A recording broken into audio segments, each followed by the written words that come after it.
माता की। दावणगेरिया नंदा बंधु भगिनियरे निमगेल्ला नमस्कारम। मंच पर विराजमान कर्नाटक प्रदेश भारतीय जनता पार्टी के अध्यक्ष श्रीमान प्रहलाद जोशी जी, श्री अनंत कुमार, श्री येडियुरप्पा जी, श्री जगदीश शेट्टर जी, श्री ईश्वरप्पा जी, श्री अशोक, श्री अरविंद निमावले, श्री जनार्दन स्वामी, शोभा जी, सिद्धेश्वर जी, शिवयोगी स्वामी, रविंद्रनाथ जी, जीवन मूर्ति जी, मंच पर विराजमान सभी वरिष्ठ नेता और विशाल संख्या में पधारे हुए प्यारे भाइयों और बहनों,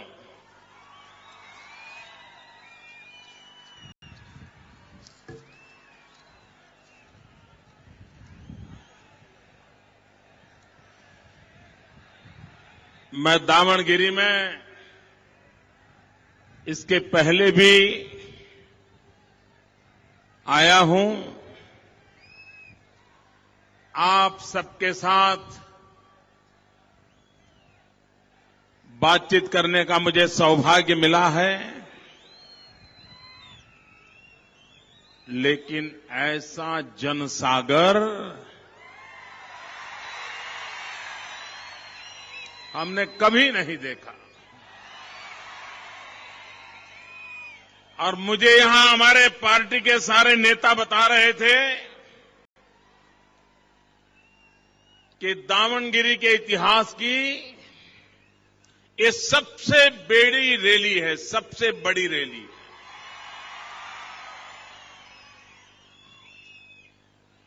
और ऐसी धूप में आप लोग जो तपस्या कर रहे हो,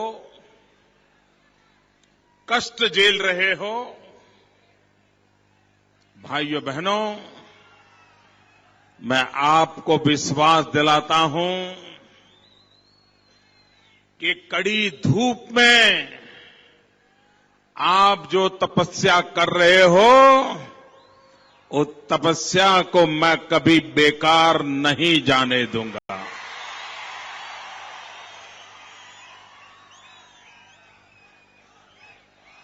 आपकी इस तपस्या को, आपकी समस्याओं का समाधान करके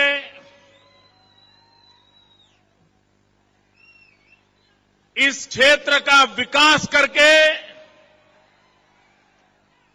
आपके इस प्यार को ब्याज समेत लौटाऊंगा, ब्याज समेत लौटाऊंगा। भाइयों बहनों, अब एक तरफ आसमान में भी गर्मी शुरू हुई है और राजनीति की गर्मी भी बढ़ती चली जा रही है।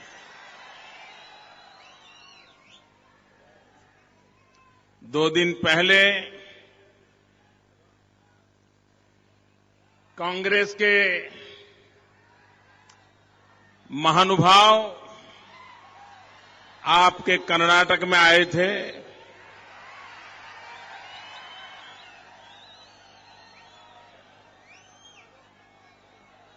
कांग्रेस अध्यक्षा भी दक्षिण में थी। मैं हैरान हूं भाइयों कि मैडम सोनिया जी को, राहुल जी को दक्षिण में तो आ रहे हैं, लेकिन नजदीक में ही आंध्र प्रदेश है, हैदराबाद है, वहां जाने की फुर्सत नहीं है।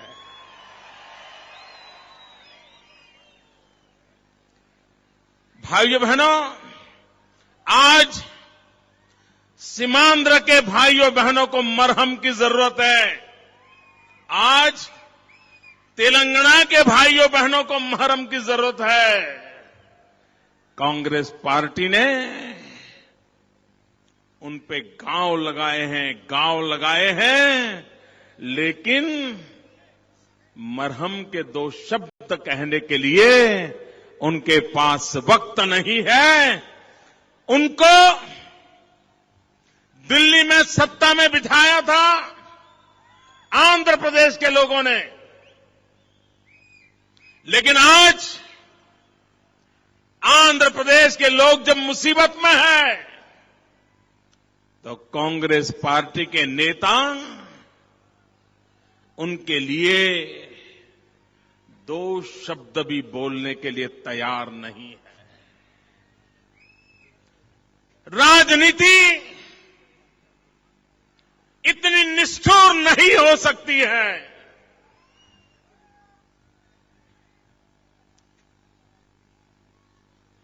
सीमांध्र के लोगों की जो भावनाएं हैं, उनकी जो छोटी मोटी मांगे हैं, तेलंगाना अलग होने के बाद उनको जिन मुसीबतों को झेलना है, कम से कम आप उसका जवाब तो दो। लेकिन भाइयों बहनों, कांग्रेस पार्टी को सत्ता का नशा इतना है, कांग्रेस का अहंकार 7वें आसमान पर पहुंचा है, और इसलिए उनको लोगों के दुख, दर्द, पीड़ा, इसकी परवाह नहीं है। भाइयों, परवाह नहीं है। जिनको आपकी परवाह नहीं है, सामान्य मानवी की परवाह नहीं है, आपके दुख दर्द की चिंता नहीं है, ऐसी कांग्रेस की चिंता हमें करनी चाहिए। जरा पूरी ताकत से बोलिए, करनी चाहिए, कभी भी करनी चाहिए। ये ऐसी कांग्रेस को सजा करनी चाहिए, सजा करनी चाहिए। सजा करोगे? भाइयों बहनों, अब कांग्रेस को छोटी मोटी सजा से काम नहीं चलता है।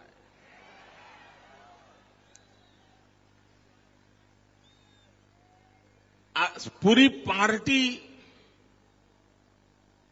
ऐसे अहंकार में डूबी हुई है कि छोटी मोटी सजा से वो डरते नहीं है। और इसलिए अगर हिंदुस्तान बचाना है,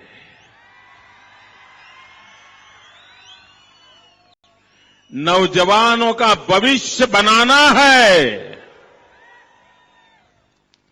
हिंदुस्तान के आने वाली कल की चिंता करनी है, तो एक ही मंत्र लेकर के चलना पड़ेगा, कांग्रेस मुक्त भारत।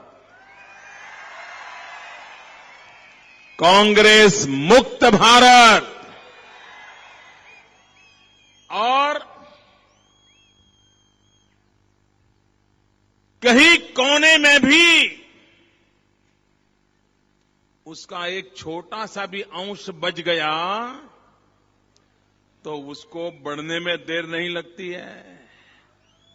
ये ऐसी बीमारी है, वो तेज गति से बढ़ती है और देश को बर्बाद कर देती है। और इसलिए भाइयों बहनों, भारत का भाग्य बनाना है, ये हम लोगों का संकल्प है। और उसकी शुरुआत कांग्रेस मुक्त भारत से होती है। भाइयों बहनों,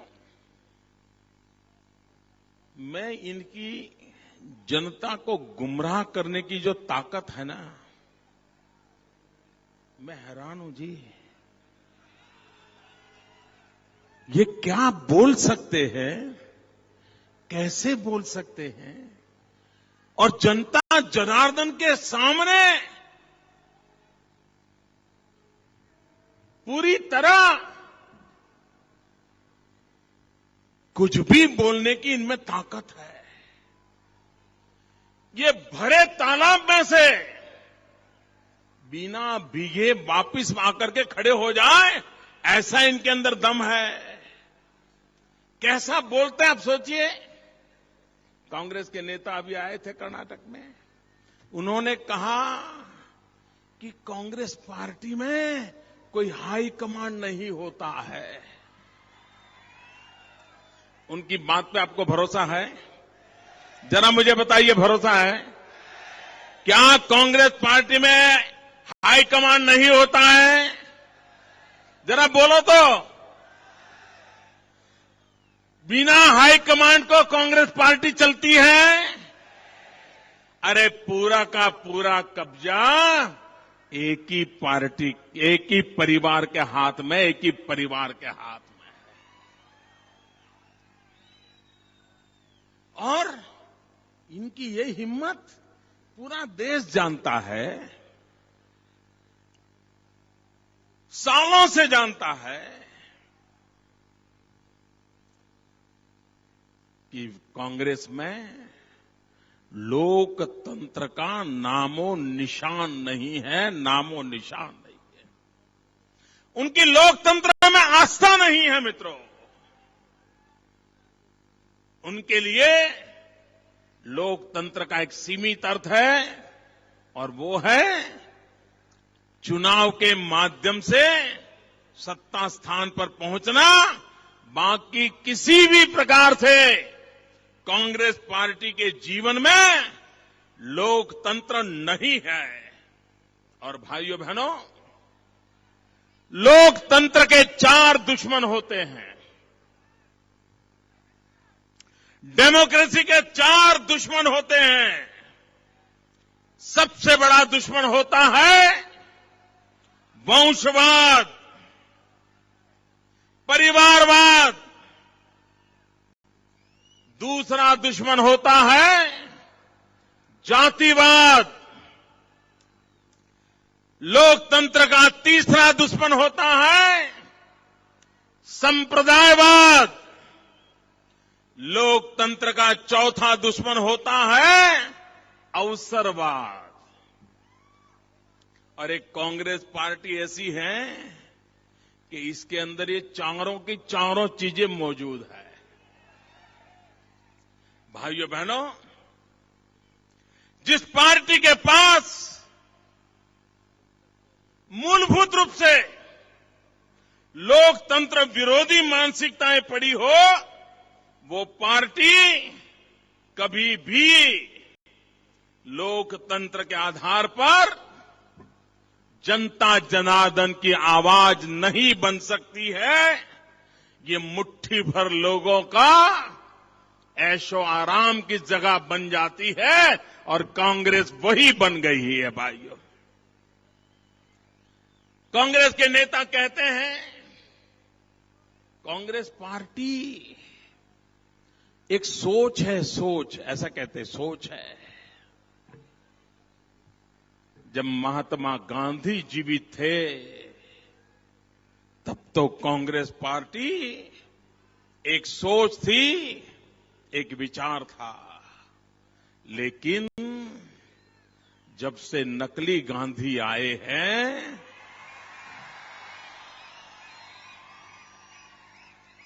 कांग्रेस पार्टी सोच में पड़ गई है, सोच में पड़ गई है। और आप कहते हैं आपके पास सोच है, और आप ये मानते हैं कि औरों के पास सोच ही नहीं है, हम खाली दिमाग के लोग हैं,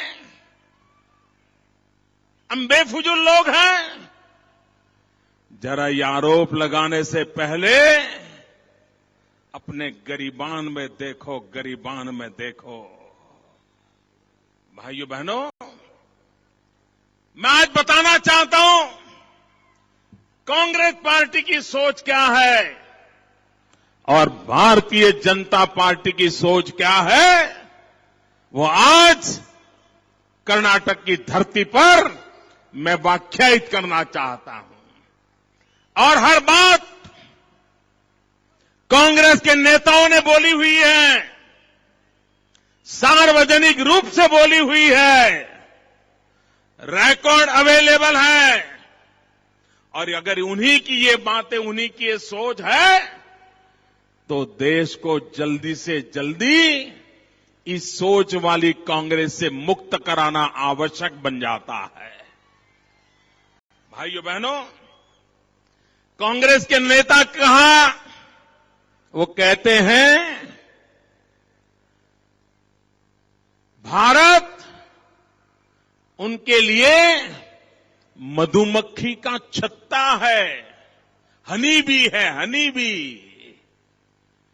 आपकी सोच है भारत मधुमक्खी का छत्ता है, हमारी सोच है भारत हमारी माता है। आपकी और हमारी सोच में फर्क क्या है? आप कहते हैं, आपकी सोच है गरीबी ये मन की अवस्था है, स्टेट ऑफ माइंड, ये आप बोले हैं। कांग्रेस पार्टी की सोच है गरीबी ये मन की अवस्था है, हमारी सोच है गरीब हमारे लिए दरिद्र नारायण है।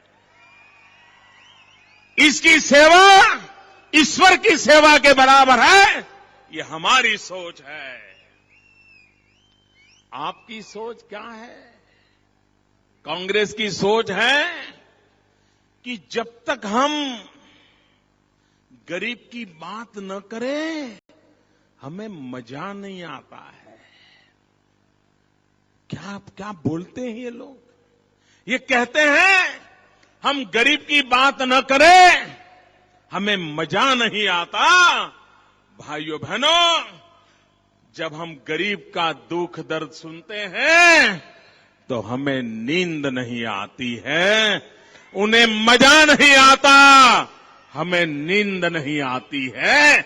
आपकी सोच और हमारी सोच में ये मूलभूत अंतर है, ये फर्क है। आपकी सोच है पैसे पेड़ पर नहीं उगते हैं। कांग्रेस पार्टी के प्रधानमंत्री ने कहा पैसे पेड़ पर नहीं उगते हैं, ये आपकी सोच है। हमारी सोच है पैसे खेत खलिहान में किसानों की मेहनत से उगते हैं, उनकी पसीने से पलते हैं। आपकी सोच और हमारी सोच में फर्क है।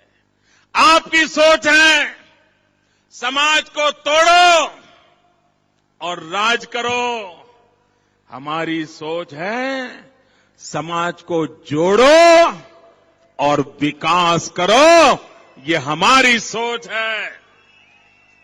आपकी सोच है वंशवाद, हमारी सोच है राष्ट्रवाद।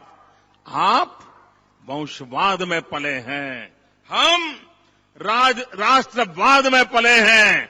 आपकी सोच है राजनीति सब कुछ है, हमारी सोच है राष्ट्र नीति ही सब कुछ है।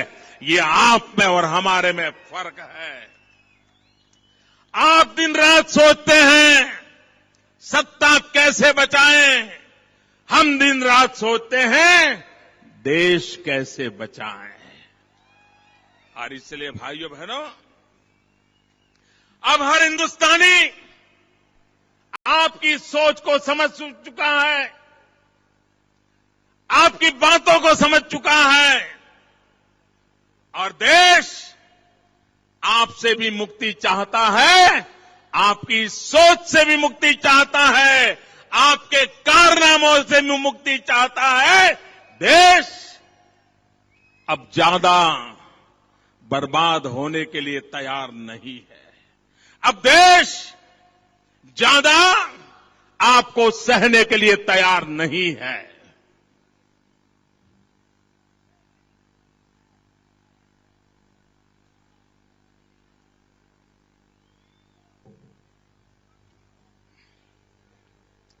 और इसलिए भाइयों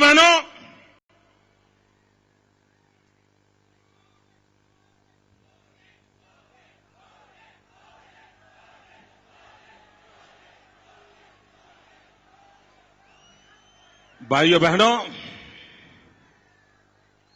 ये महाशय यहां आकर के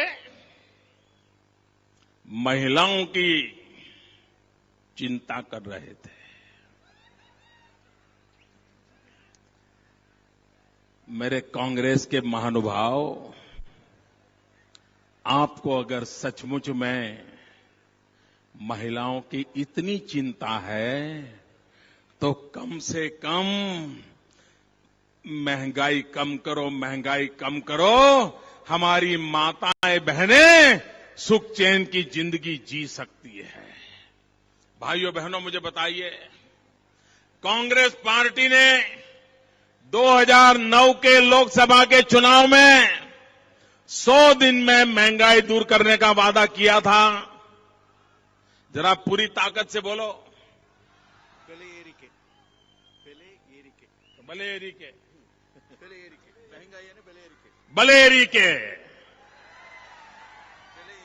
बलेरी के कांग्रेस पार्टी ने 100 दिन में बेलेरिका का वादा किया था। महंगाई कम हुई कम? जरा ये मेरी मंजाना बहनें बैठी है, बताइए, हुई कम? आप महिलाओं के बीच जाते हो तो इसका तो जवाब दो कि महंगाई क्यों कम नहीं हो रही है। अरे कम से कम अटल बिहारी वाजपेयी ने महंगाई को जहां छोड़ा था वहां तो वापस ले आओ। आज गरीब के घर में चूल्हा नहीं जलता है।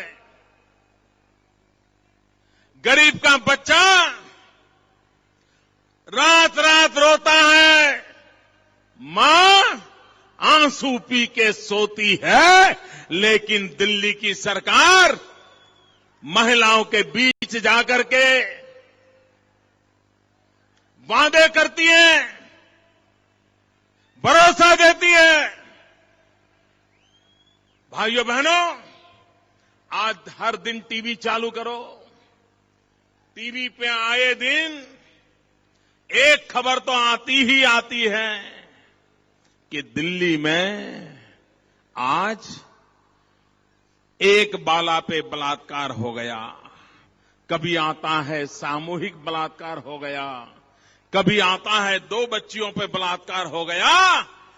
आए दिन दिल्ली से बलात्कार की घटनाओं के समाचार आते हैं कि नहीं आते हैं? दिल्ली को रेप कैपिटल बना दिया है कि नहीं बना दिया? कांग्रेस के महाशय, आप दिल्ली को जिस प्रकार से रेप कैपिटल बना दिया है और उसके कारण पूरी दुनिया में हिंदुस्तान की बेइज्जती हो रही है, और आपके पास मां बहनों की सुरक्षा के लिए न कोई योजना है, न आप में कोई दम है, न आप इसके लिए कुछ कर सकते हैं। इतना ही नहीं, आप विपक्ष के नेताओं पर गालियां दे रहे हो, झूठे आरोप लगा रहे हो। मैं जरा कांग्रेस के महाशय को पूछना चाहता हूं, आप में अगर हिम्मत है तो कर्नाटक में आपने भाषण करके गए हो, कर्नाटक की जनता को जवाब दो, देश की जनता को जवाब दो।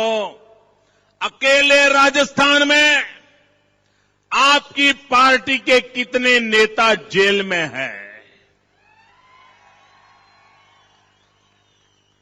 इतना ही नहीं, जेल में तो है, लेकिन ये भी जरा बताओ किस पाप के कारण वो जेल में है, जरा जवाब तो दो। इतना ही नहीं, हरियाणा में आपकी सरकार है, आपका मंत्री जेल में सड़ रहा है, किस पाप के कारण जेल में सड़ रहा है, जरा जवाब दो। हम वो कच्चा चिट्ठा खोलना नहीं चाहते हैं, लेकिन मेहरबानी करके हवा में बातें करके लोगों को गुमराह करने वाला आपका जो कारोबार है, वो कारोबार आप बंद कीजिए और माताओं बहनों को सुरक्षा कैसे मिले, सम्मान कैसे मिले, महंगाई कम हो, 2 टाइम घर में चूल्हा जले, गरीब से गरीब परिवार के बच्चों को खाना मिले, कम से कम इसकी तो बात करो, लेकिन आप जवाब देने के लिए तैयार नहीं हो। भाइयों बहनों, जब उनके पिताजी देश के प्रधानमंत्री थे, उस समय हिंदुस्तान में पंचायत से लेकर के पार्लियामेंट तक सिर्फ कांग्रेस का ही राज था। जब राजीव गांधी प्रधानमंत्री थे, पंचायत में भी कांग्रेस, नगरपालिका में भी कांग्रेस, महानगरपालिका में कांग्रेस, राज्य में कांग्रेस, केंद्र में कांग्रेस, जहां देखो वहां कांग्रेस ही कांग्रेस थी। भारतीय जनता पार्टी का नामो निशान नहीं था। हम कहीं कोने में पड़े हुए थे। ऊपर से नीचे तक आप ही की सत्ता थी। आपके पिताजी ने कहा था, दिल्ली से 1 रुपया निकलता है, गांव जाते जाते 15 पैसा हो जाता है। ये आपके पिताजी ने कहा था। ये देश जानना चाहता है वो कौन सा पंजा था जो रुपये को घिसता था और रुपया 15 पैसे में बदल जाता था। वो कौन सा पंजा था? अगर भ्रष्टाचार की कोई जननी है तो कांग्रेस पार्टी है। कांग्रेस की कोख में कुछ पलता है तो वो सिर्फ भ्रष्टाचार पलता है। और इसलिए भाइयों बहनों, कांग्रेस और भ्रष्टाचार 2 जुड़वा बहनें हैं। जहां कांग्रेस जाएगी वहां भ्रष्टाचार जाएगा, जहां भ्रष्टाचार होगा वहां कांग्रेस मौजूद होगी। आप ये जब तक कांग्रेस से मुक्ति नहीं लेते, भ्रष्टाचार से देश मुक्त नहीं हो सकता है। भाइयों बहनों, और हमें कहते हैं कि हम पार्लियामेंट में बिल लाए हैं, लेकिन भारतीय जनता पार्टी के कारण ये बिल मंजूर नहीं होते हैं। कम से कम देश की जनता के सामने तो सच बोलने की आदत रखो। अब जनता आपके झूठ को जान चुकी है। सरासर झूठ बोल रहे हो। इतना ही नहीं, देश साक्षी है। इन दिनों पार्लियामेंट में क्या हो रहा है भाइयों बहनों? पार्लियामेंट के अंदर तूफान कौन कर रहा है? स्वयं डॉक्टर मनमोहन सिंह जी, आपके मंत्री परिषद के सदस्य पार्लियामेंट में हंगामा कर रहे हैं, पार्लियामेंट नहीं चलने दे रहे हैं। वेल में आके बैठ जाते हैं। आप ही पार्टी के लोग हैं। इतना ही नहीं, ये कांग्रेस पार्टी अब तक देश की आंखों में धूल झोंकती थी। देश की आंखों में धूल झोंकने का काम कांग्रेस करती थी।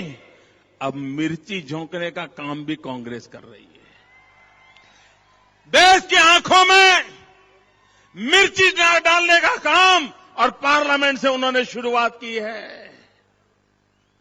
कांग्रेस पार्टी को इसकी रत्ती भर पीड़ा नहीं है। हिंदुस्तान के लोकतंत्र के मंदिर में इस प्रकार से जनप्रतिनिधियों की आंखों में मिर्ची फेंकने का काम हो जाए और कांग्रेस पार्टी अपने राजनीतिक दांव पेच में डूबी रहे, इससे ज्यादा असंवेदनशील कोई हो नहीं सकता है। भाइयों, यह काम कांग्रेस पार्टी कर रही है। कांग्रेस पार्टी को रत्ती भर भी लोकतंत्र की मर्यादाएं, लोकतंत्र की परंपराओं में विश्वास नहीं है। भाइयों बहनों, हमारा यहां का किसान गन्ने की खेती करता है। मेरे गन्ने की खेती करने वाले किसान मुझे बताइए, क्या आपको उचित दाम मिलते हैं क्या? शुगर केन की जो खेती करते हैं उचित दाम मिल रहे हैं क्या? क्यों ये हालत किसने पैदा की? यहां का किसान कपास की खेती करता है। एक जमाना था ये दावणगिरी टेक्सटाइल की दुनिया में मैनचेस्टर माना जाता था, मैनचेस्टर। क्या कारण है? क्या कारण है ताले लग गए? कौन जिम्मेवार है इसके लिए? भाइयों बहनों, हिंदुस्तान का किसान कॉटन पैदा करे, कॉटन सीड से ऑयल भी निकाले। एक तरफ तो पामोलिन आपको इंपोर्ट करना पड़ता है, दूसरी तरफ कर्नाटक में कोकोनट का ऑयल मिल सकता है, कर्नाटक में कॉटन का ऑयल मिल सकता है, कॉटन सीड्स का। देश को पामोलिन कम इंपोर्ट करना पड़े, ऐसी व्यूहरचना बनाई जा सकती है।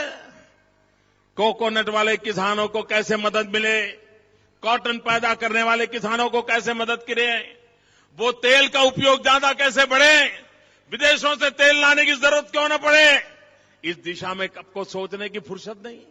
और करते हो तो क्या करते हो? मैं हैरान हूं। एक तरफ तो आप भाषण देते हो, एक्सपोर्ट बढ़ना चाहिए, एक्सपोर्ट बढ़ना चाहिए, इंपोर्ट कम होना चाहिए, करंट अकाउंट डेफिसिट के लिए यही उपाय है। भाषण तो बहुत बढ़िया देते हो, लेकिन जब हिंदुस्तान का किसान कॉटन पैदा करता है और वो जब कॉटन एक्सपोर्ट करने की बात करता है तो आप रातों रात प्रतिबंध लगा देते हो। भाइयों बहनों, 2 साल पहले कॉटन एक्सपोर्ट पर प्रतिबंध लगा दिया और उसके कारण कॉटन की खेती करने वाला, कपास की खेती करने वाला हमारा किसान हजारों करोड़ के कर्ज में डूब गया, लेकिन उनको इसकी परवाह नहीं है। क्या भाइयों बहनों, हमारा कॉटन की खेती करने वाले को हम एक नया विश्वास नहीं दे सकते हैं? गुजरात में हमने एक इनिशिएटिव लिया है भाइयों बहनों। हमने एक 5F फॉर्मूला लेकर के चल रहे हैं और आने वाले दिनों में ये हरेक को काम आने की पूरी संभावना है। हमारी 5F फॉर्मूला है।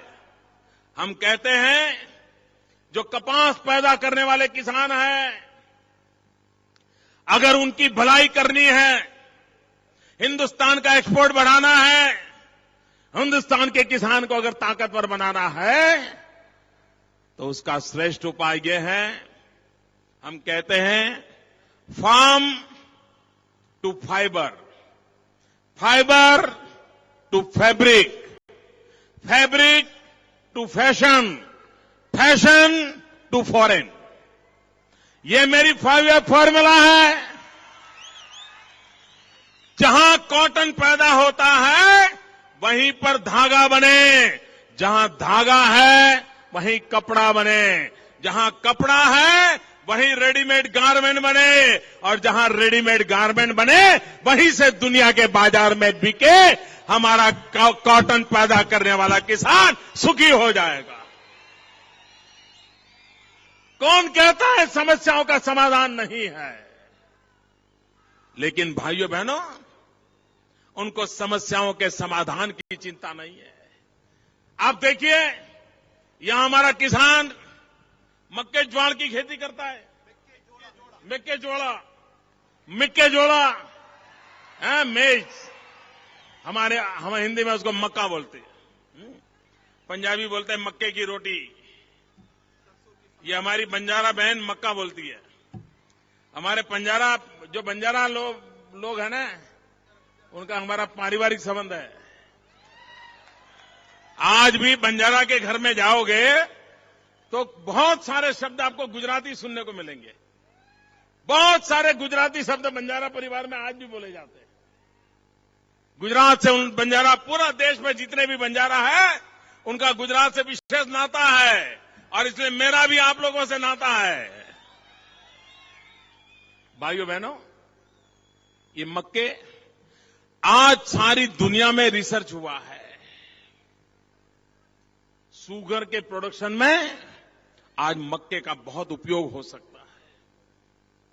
हमारे देश को कभी शुगर इंपोर्ट ना करनी पड़े, ये स्थिति है। वैल्यू एडिशन कैसे हो, मूल्य वृद्धि कैसे हो, उस दिशा में हम जब तक रिसर्च नहीं करते, योजना नहीं करते, हमारे किसानों को बचा नहीं सकते हैं।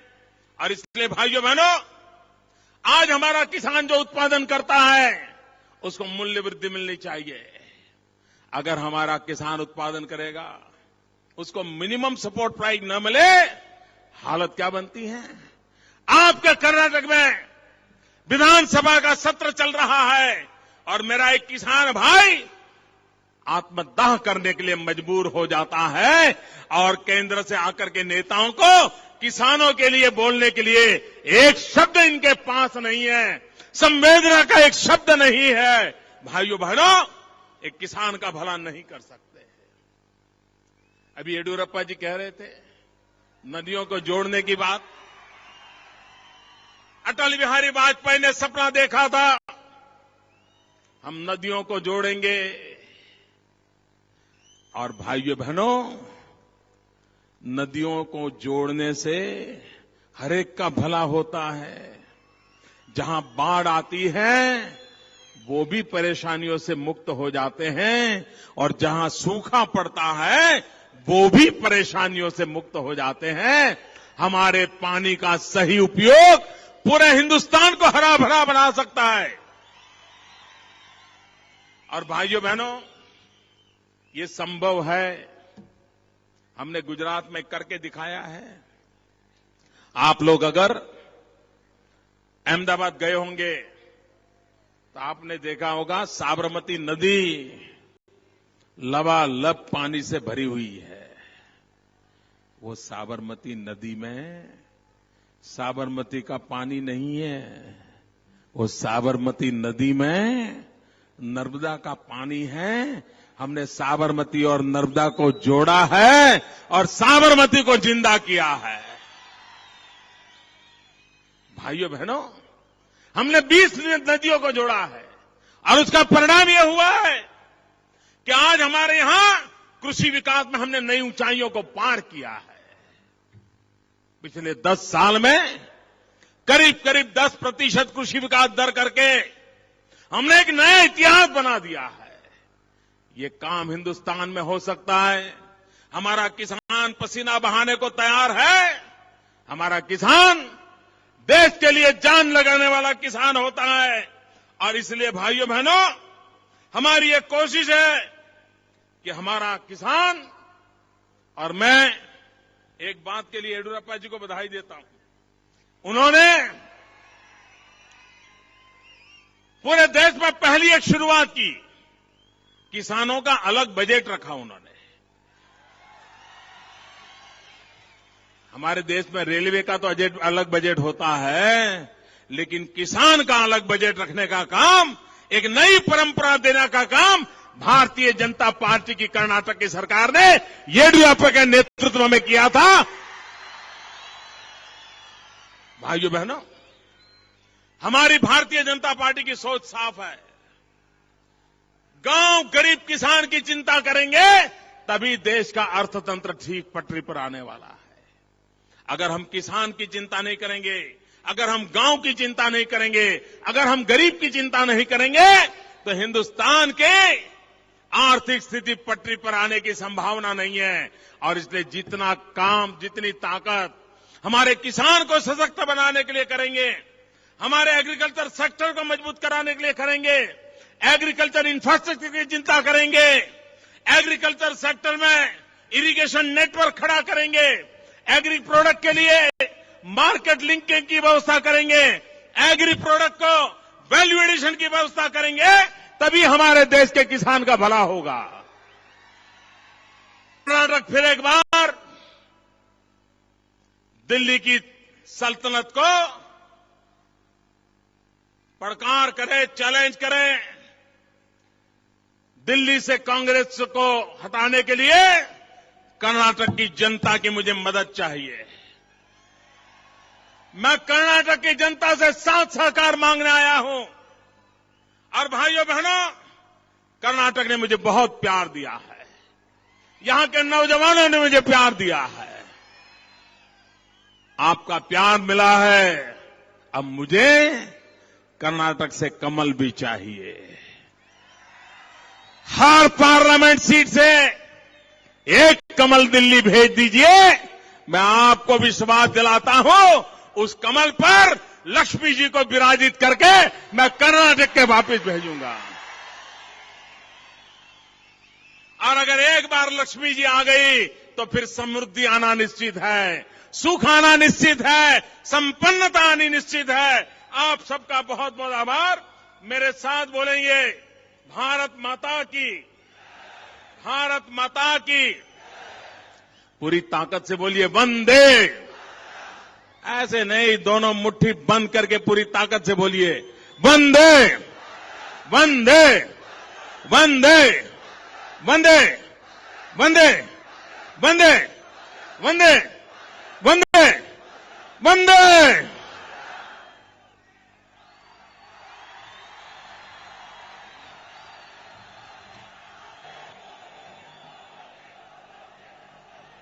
ಆತ್ಮೀಯ ಬಂಧುಗಳೇ,